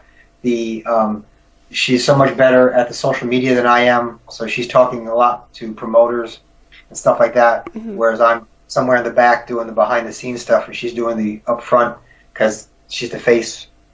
Nobody wants the face. They want that face. No. So she's doing that stuff. But, you know, speaking of face, you know, when I'm getting ready to make myself over into whatever character, I'll prep my face, my hair is completely back, it's in my wig cap, and I'm just staring in the mirror, and I'm staring. So if I'm doing Gamora, I'm like, all right, Gamora, where are you? I see you in there. Where are you? And he's walked into the mirror like, who are you talking to? I'm like, I'm talking to Gamora. Where are you? And then that's when I can stop and I can see the shadows and the shapes and the contours and the highlight. I'm like, got it. And then that's when I go into my transformation. From an artist's perspective, for me, when I make my face up, and even when I make his face up as Oswald, I have to transform your face. I know I don't exactly look like Zoe, but I can highlight certain features of my face that are Zoe-esque and then bring that to life when I do that cosplay. Same thing as Fish. Jada Pinkett has a cleft chin. I do not, but I know how to contour and shadow my face so I can create that cleft. But I have to stare at my face before I do anything, and I'm talking into my reflection. Yeah, she talks to her makeup. I talk to the props. I think, and we're sane. We're completely sane. It's completely fine, because when it came to making Jack, I started, like I said, speaking to this inanimate object, like asking, why are you not working? Why are you not like doing this? Like, if you do, like, I went through the stages of bargaining. Like, first off was the asking why, then I was trying to reason with it, and then I was getting angry at it. I threatened to throw it out of a window, and I think I ended up swearing at it at one point. So, it actually took one of my friends coming over to me and saying, "Look, it's just an inanimate object. It literally has no power over you." For me to realize, hey, you're right. This is an inanimate object. I have the power here. Going on with the where is the character, for me, I had more trouble trying to find Ivy than I did Harley, because I just used one very specific phrase that Harley does, which is I'm trying to think of that phrase now. The revving up your Harley phrase that she has. Do you want to rev up your Harley? That phrase is what kind of gets me in. Or the one where Mark Hamill, there's a video on the internet with Mark Hamill and Tara Strong. Mark Hamill says in the Joker voice, "Oh Harley, you're my favourite kind of tool," and she says, "Oh sweetie," and she hugs him. So just little things like that just immediately snap me into the kind of character that I'm playing. So, but I do see where you're coming from with the makeup, kind of like, where are you character? I think if I'd done that with Ivy, it would have been much easier for me to slip into that role. But who knows? Maybe that's something I can try in the future with that character. There you go. So my third to last question is, what has cosplay opened up for both of you guys away from being the characters that you portray? I think, what we're doing right now, we're interviewing more, we're podcasting more, and it's funny because when we started this, people kind of made fun of us. You know, they thought we were crazy. Oh, you guys are escaping from reality, blah, blah, blah. And now we get more people coming to us asking us, where do you get your costumes? You know, I've been thinking about doing that. You know, what advice do you have? So I think that's the thing that cosplay has opened up for us. And being able to travel. We've been able to go to places that we've not been able to go to. Like, for me, I haven't been to New York in, since 2003. And here I am in Broadway, area, Times Square, and I'm, it's all because of cosplay. So that's what I got. Awesome. Yeah, we made a lot of friends too, though. We have a whole circle of friends now that we didn't have before. Most of our friends we know because maybe they're professional associates from work, or I'm a firefighter, so I know a lot of guys from the fire department, stuff like that.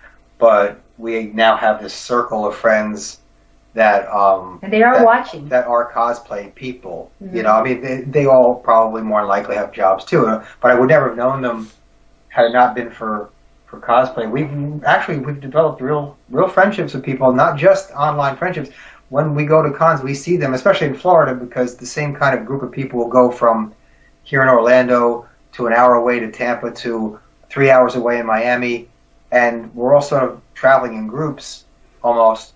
And now we've got to go out to dinner with them after the cons are over, or see them out and about in the city when we're in Orlando and stuff like that.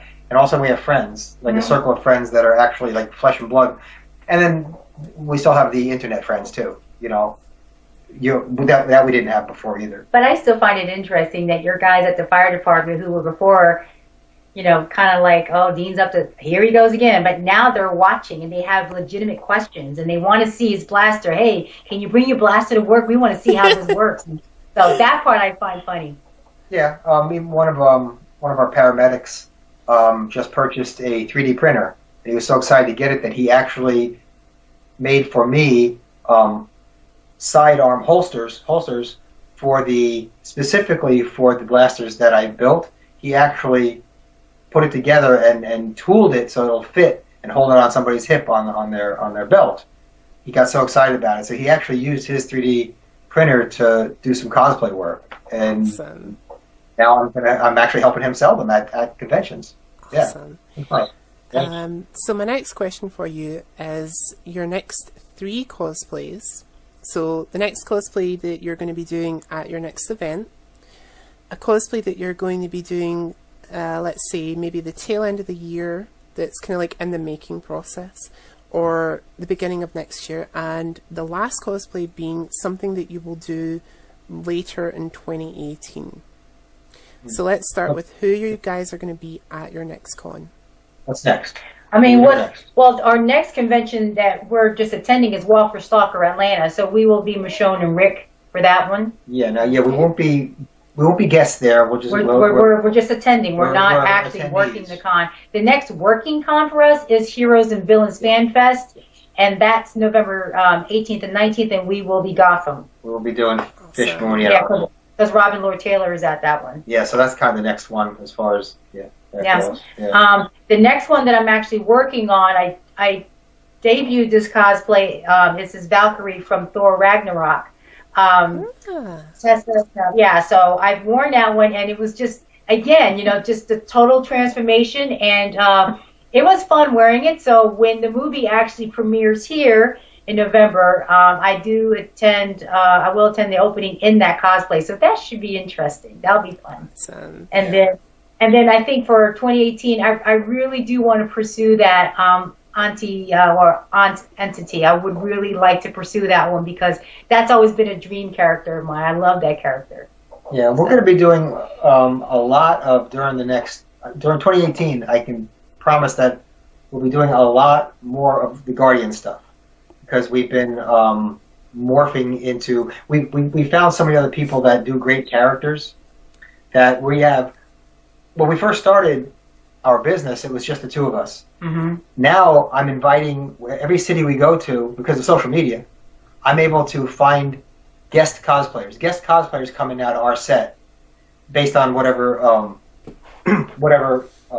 movie or TV show we're doing. So I'm finding more and more people because of the fandom in Guardians of the Galaxy where we're inviting people, hey, we're going to be in Salt Lake City, Utah. Hey, we're going to be in New York City. Hey, we're going to be in Miami.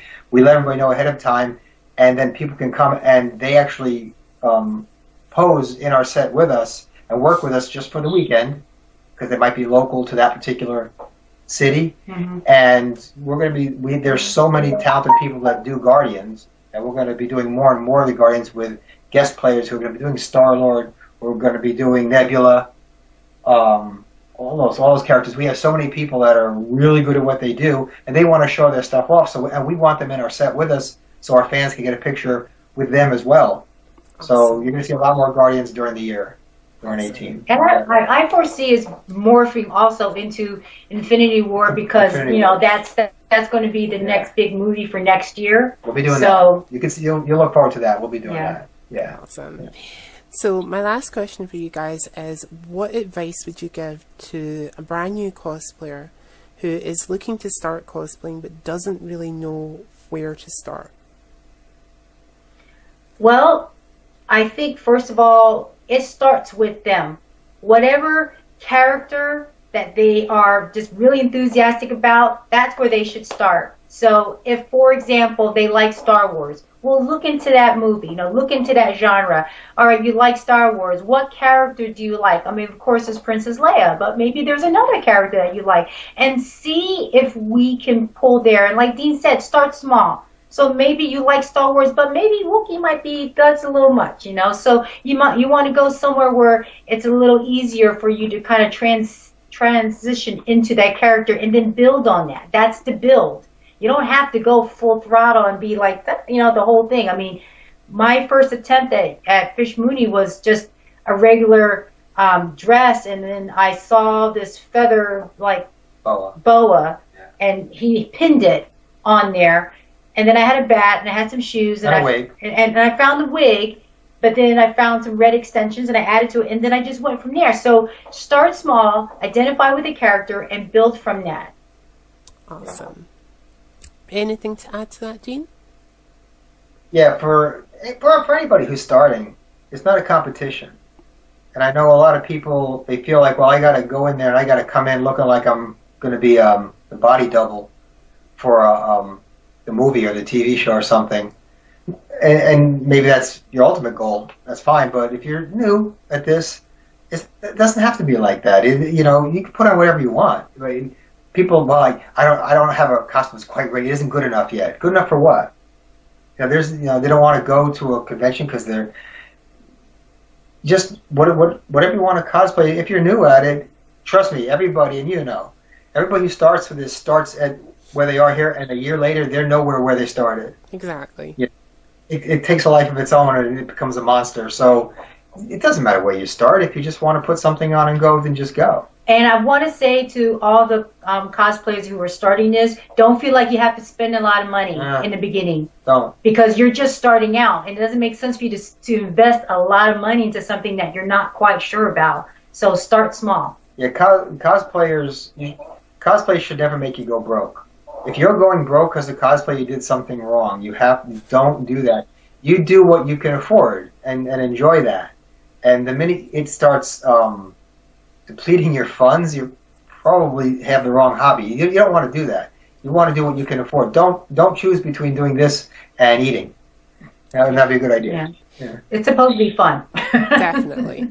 I'm just going to add to both what Dean and Shellane have just said there, and say cosplay is for everyone. So it doesn't matter if you are big or small, fat or thin, go for it. Don't have this preconceived notion that you have to be size 0 to do a particular cosplay, because that is just not healthy. Yes. In the meantime, I'd like to thank Dean and Shellane for taking the time out and spending it with us. I would also like to tell you guys, if you would like to see more of these interviews, you can find them on the Jai452 channel. Do leave us all a comment down there below. I think the comment section's down there. Just down there. And either myself, Dean, or Shellane will try and contact you back as soon as possible with an answer if you have a question. Also, keep an eye out for the gaming series that I do on my channel, guys. We have some Telltale games going. We also have some Injustice 2 going. Hopefully those series will be coming to an end relatively soon, and other ones will be taking their place. But if for some strange reason you just can't get enough of me, I can't think why they would, you can find me on this lovely website at igameonline.net, and yes, we do have a Facebook and a YouTube channel where you can find lovely more shows that I am involved with the rest of the iGame cast. We have our tabletop sessions, which are currently Dragonlance and Lord of the Rings role-playing tabletop games, which we affinitively call MERP.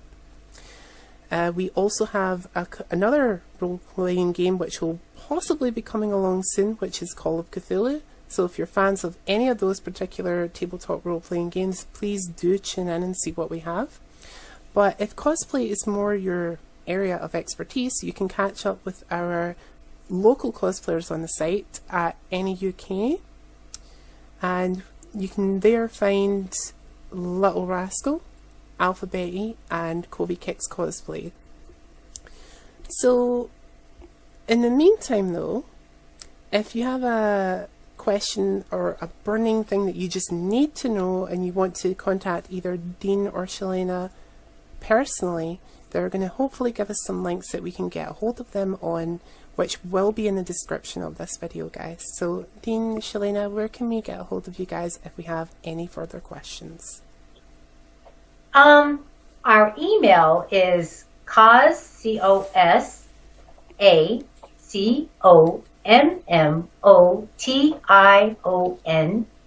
@gmail.com. I have to sing that. It just sounds nice. CosmicCommotionGmail@gmail.com. And we do have a website also as well, and that is www.causacommotion.com. And also on Facebook, we are at Cause a Commotion. On Instagram, we are at Cause a Commotion Cosplay. On Twitter, we are Cause a Commotion. If you find Cause a Commotion, you'll find us. Awesome. Yes. And just on the, since you guys brought it up about your Instagram, guys, they do amazing live stream videos on there. Generally, if you're in the UK, they're probably on quite late at night, but there are definitely ones to watch. I've seen Dean making some amazing things in his workshop, as well as Shellane being in New York City as Fish Money, which I thought was absolutely fantastic, by the way. So do go along and support them. Even tell them I sent you. Say hello to them. They're nice people. You know, go and support them. Thank you. But I'm afraid that is all we have time for today on today's show, guys. I've been Jai452. Dean and Shellane have been Commotion Cosplay, and this has been Inside Cosplay, and we will be back with another interview really